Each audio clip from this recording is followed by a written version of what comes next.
Good morning. പുതിയൊരു വീഡിയോയിലേക്ക് എല്ലാവർക്കും സ്വാഗതം. പാത്രമൊക്കെ കഴുകാൻ കിടക്കുന്നുണ്ട് കേട്ടോ. കട്ടൻ കാപ്പി ഉണ്ടാക്കി.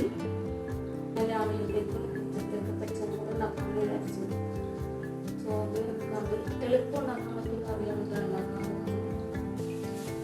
പടവലങ്ങ വാങ്ങിച്ചിട്ട് പരിപ്പും പടവലങ്ങയും വേവിച്ചിട്ട് പുളിയും മുളകും ഇടിച്ച് തളിക്കാൻ പോവാണ്. ആദ്യം തന്നെ പരിപ്പ് കഴുകി കുക്കറിലിട്ട് വേവിക്കാൻ വെക്കുവാണ്. അപ്പോൾ പരിപ്പ് കഴുകി കുക്കറിലിട്ടതിന് ശേഷം പാകത്തിന് വെള്ളം ഒഴിച്ചു. പിന്നെ കുക്കറിൻ്റെ മൂടിയിൽ ഒരല്പം വെളിച്ചെണ്ണ ഒഴിച്ചു കൊടുക്കുന്നുണ്ട് കേട്ടോ. ഇങ്ങനെ ചെയ്തിട്ടുണ്ടെങ്കിൽ പരിപ്പ് തിളച്ച് തൂവി കുക്കറിൻ്റെ പുറത്തേക്കൊന്നും വരില്ല. ഇതൊരു വീഡിയോയിൽ കണ്ട ടിപ്പാണ് കേട്ടോ. ഞാനത് ഫോളോ ചെയ്യാറുണ്ട്. മുമ്പൊക്കെ ഞാൻ കുക്കറിലേക്ക് പരിപ്പൊക്കെ ഇട്ടിട്ടുണ്ടെങ്കിൽ അതിലേക്ക് കുറച്ച് വെളിച്ചെണ്ണ ഒഴിച്ചു കൊടുക്കാറുണ്ടായിരുന്നു. ഇങ്ങനെ ചെയ്താലും നമുക്ക് പരിപ്പ് തിളച്ച് തൂവാതെയൊക്കെ കിട്ടും കേട്ടോ. പിന്നെ ഞാൻ കട്ടൻ കാപ്പി കുടിക്കുകയാണ്.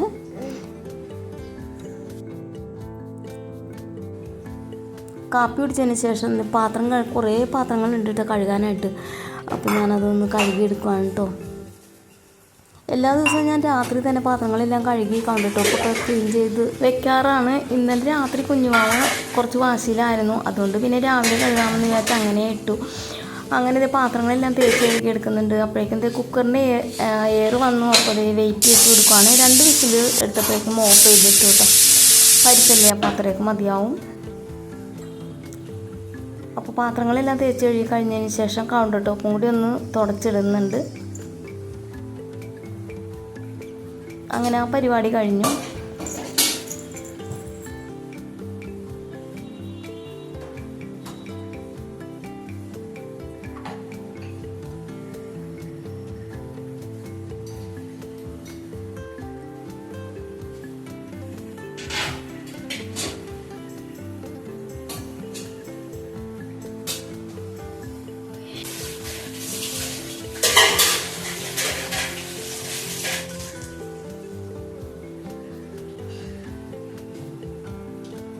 കുഞ്ഞവൾ എണീക്കണതിന് മുമ്പ് പോയി റൂമ് കളിച്ചിട്ടിട്ട് കേട്ടോ. അവൾ എണീറ്റ് കഴിഞ്ഞാൽ പിന്നെ അവൾ കുറച്ച് നേരം എടുത്ത് വെച്ചുകൊണ്ടിരിക്കുന്നുണ്ട്. അപ്പം ആദ്യം ചെയ്ത് പറ്റട്ടോ. അടുക്കളപ്പണി പിന്നെയും കുഴപ്പമില്ല. അവളെ ഇവിടെ ഇരുത്തിക്കൊണ്ട് ചെയ്യാൻ പറ്റും. റൂമൊക്കെ അടിക്കാൻ പോയിട്ടുണ്ടെങ്കിൽ പുറകെ നടന്ന് കരഞ്ഞുകൊണ്ടിരിക്കും. അപ്പം ഞാനും അടിച്ചിട്ടിട്ട് പറ്റണം. പിന്നെ 3 കുളി കഴിഞ്ഞ് വന്നാൽ അവന് വിളക്ക് കത്തിക്കണം. അവൻ കുളിക്കാൻ റെഡിയാക്കിക്കണം. കുറച്ച് ചെയ്തിട്ട് വരാം കേട്ടോ. ഹായ് പറഞ്ഞിട്ടില്ല ഉമ്മ തന്നു. അപ്പൊ പുളിയൊക്കെ കഴിഞ്ഞു.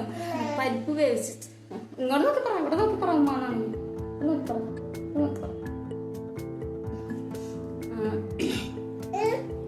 പരിപ്പ് വേവിച്ചിട്ടിട്ടുണ്ട്. ഇനി പടവലങ്ങ അരിഞ്ഞെടുത്തിട്ട് പടവലങ്ങയും കൂടി വേവിച്ചിട്ട് വേണം അത് ആ കുക്കറിൽ തന്നെ അരിഞ്ഞെടുക്കാൻ.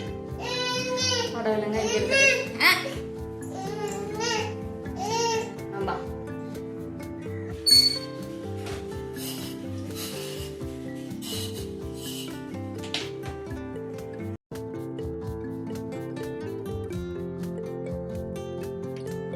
റൂമൊക്കെ അടിച്ച് കുളിയൊക്കെ കഴിഞ്ഞ് വന്നപ്പോഴേക്കും കുഞ്ഞാവ് എഴുന്നേറ്റിട്ടുണ്ടായിരുന്നു കേട്ടോ. പിന്നെ കുഞ്ഞാവിനെ കൊണ്ടായി ബാക്കിയുള്ള പണി. അപ്പോൾ ഞാൻ പടവലങ്ങ അതിൻ്റെ തൊലിയൊക്കെ കളഞ്ഞ് ചെറുതായിട്ട് അരിഞ്ഞ് വേവിച്ച് വെച്ചിരിക്കുന്ന പരിപ്പിലേക്ക് ഇട്ട് ഉപ്പും മഞ്ഞൾപ്പൊടിയും ചേർത്ത് വേവിക്കാൻ വെക്കുവാണ് കേട്ടോ.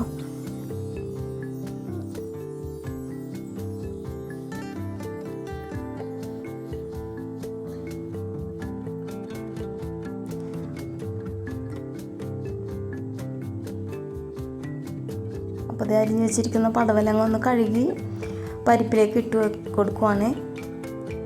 കുറച്ച് വെള്ളം കൂടി ചേർത്ത് കൊടുക്കുന്നുണ്ട് കേട്ടോ. പരിപ്പ് വന്നപ്പോഴേക്കും കുറച്ച് വെള്ളം വറ്റിയിട്ടുണ്ടായിരുന്നു.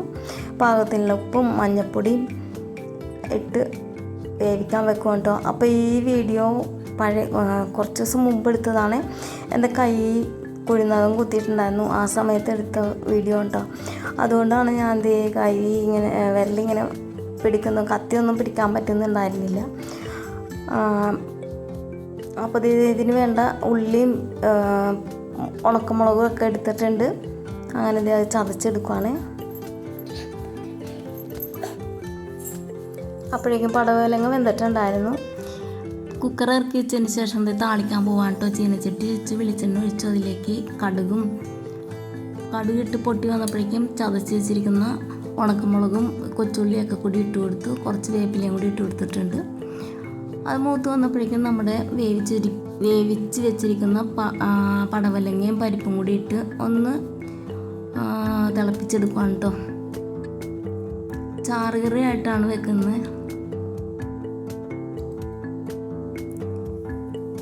പിന്നെ ഈ ഒരു കറി മതിയല്ലോ. അങ്ങനെ കറി റെഡി ആയിട്ടുണ്ട്. പിന്നെ അത് കുക്കറിൽ അരി ഇടാൻ പോവാണ്.